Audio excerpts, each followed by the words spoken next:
සුබ දවසක් යාළුවෝ හැමෝටම. අද අපි අලුත්ම වීඩියෝකින් ඔයාලව හම්බෙන්නේ. අද අපි කතා කරන්නේ හෝස් පවර් එක. ඔයාලට ඇහිලා ඇති මේ මැෂින් එකට මෙච්චර හෝස් පවර් එකක් තියෙනවා. මේ මෝටරේට මෙච්චර හෝස් පවර් එකක් තියෙනවා කියලා. ඉතින් අද අපි බලන්නේ මොකද්ද මේ හෝස් පවර් එකේ කතන්දරය කියලා. අශ්ව බලය. එහෙම නැත්නම් හෝස් පවර් එක කියලා කියන්නේ බලය, පවර් එක. එහෙම නැත්නම් වැඩක් කරගැනීමේ මැනීමේ ඒකකයක්. සාමාන්‍යයෙන් එන්ජින් හෝ මෝටර වල අවුට්පුට් එක විදිහට තමයි මේ හෝස් පවර් එක ගැන සඳහන් කරලා තියෙන්නේ. මේ අශ්ව බල විවිධ ප්‍රමිතීන් හා වර්ග වලින් තියෙනවා. ඒ අතරින් එක් යාන්ත්‍රික අශ්ව බලයක්. එහෙම නැත්නම් මෙකැනිකල් හෝස් පවර් එකක් කියලා කියන්නේ තප්පර එකක කාලයකදී රාත්තල් 550ක්. එහෙම නැත්නම් කිලෝග්‍රෑම් 250ක්. අඩි 1කින් ඔසවන්න අවශ්‍ය වැය කරන කාර්ය ප්‍රමාණය. කොහොමද මේ හෝස් පවර් කියන වචනේ මිනිස්සු අතරට එන්නේ? 1800 ගණන් වල මුල් කාලේ තමයි වාෂ්ප එන්ජිම කියලා එකක් මිනිස්සු අතරට එන්නේ.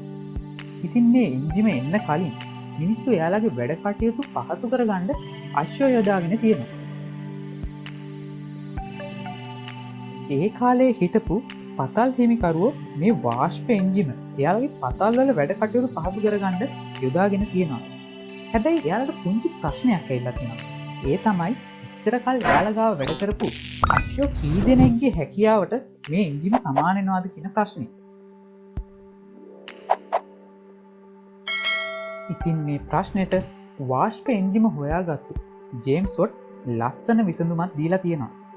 ඒ තමයි මේ පණ තියෙන එන්ජිමේ, ඒ කියන්නේ මේ අශ්වයන්ගේ වැඩ කරගැනීමේ හැකියාවට වාෂ්ප එන්ජිමේ හැකියාව සමාන කිරීමට ගණිතමය ක්‍රමයක් හොයාගෙන දීලා තියෙනවා.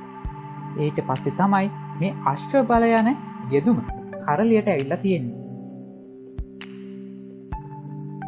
අපි කලින් කතා කරන්නේ මේ අශ්ව බලය කියන එක කොච්චරකට සමාන වෙනවද කියලා. ඊට පස්සේ මේ කියන අශ්ව බලය වෙනත් වර්ගවල පිස්ටන් එන්ජින් වලටත්, ටර්බයින්, විදුලි මෝටර වලටත්, ඒ වගේම වෙනත් යන්ත්‍රෝපකරණ වලටත් ඇතුළත් වෙලා තියෙනවා.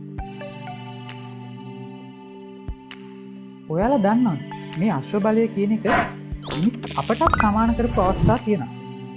මිනිස් බලෙන් ක්‍රියාත්මක වන උපකරණ සලකලා බලන්න. සාමාන්‍ය නිරෝගී මිනිසෙකුට පුළුවන්ලු 1.2ක හෝස් පවර් එකක් කෙටි කාලයක් තුළ නිපදවන්න.